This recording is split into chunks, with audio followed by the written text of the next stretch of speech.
உறவுகளுக்கு வணக்கம். இப்போ நகரங்கள்ல பெரிய மார்பளவு உயரம் கொண்ட இந்த மாதிரி குப்பை தொட்டிகள் இருக்கின்றன. ஆனால் அவற்றில் இருக்கும் பராமரிப்பு சிக்கல் காரணமாக அதை சுற்றிலும் குப்பை குவியுது. அதுல பெரும்பாலும் குப்பை நிரம்பி வழியுது, துர்நாற்றம் வீசுது. இதற்கு முக்கியமான காரணம் அதோட உயரம். அந்த உயரம் காரணமாக அது வெறும் கைகளால ஒரு தனி மனிதரால அது முழுமையாக சுத்தம் செய்ய முடியாது. எந்திரமயமாக்கப்பட்ட அந்த குப்பை வண்டிகள் வந்துதான் அதை தூக்கி குப்பையை காலி பண்ணணும். அப்படி வந்தாலும் பெரும்பான்மையான நேரம் குப்பை சில மணி நேரங்களிலே அழுகி புழு பிடித்து விடுகிறது.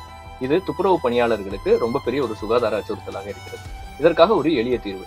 குடியிருப்பு பகுதிகளில் பெரிய தொட்டிகளுக்கு பதிலாக எட்டக்கூடிய உயரத்துல இரும்பு அலமாரி போன்ற பல அடுக்குகளுடன் கூடிய குப்பை ஷெல்ஃப்கள் நம்ம அமைக்கலாம். அப்படி அமைச்சா மக்கள் தங்கள் குப்பைகளை நன்றாக மூடி மட்டும் வச்சா போதும். ஆனா ஒரு நாள்ல எப்ப வேணாலும் அவங்களோட வசதிக்கேற்ப குப்பையை கொண்டு இங்க வச்சிடலாம். துப்புரவு பணியாளர்களும் தலை குனியாமல், கைகள் அழுக்காகாமல் எப்போது வந்தாலும் அதை எளிதா அவங்க வண்டியில போட்டு எடுத்துட்டு போலாம்.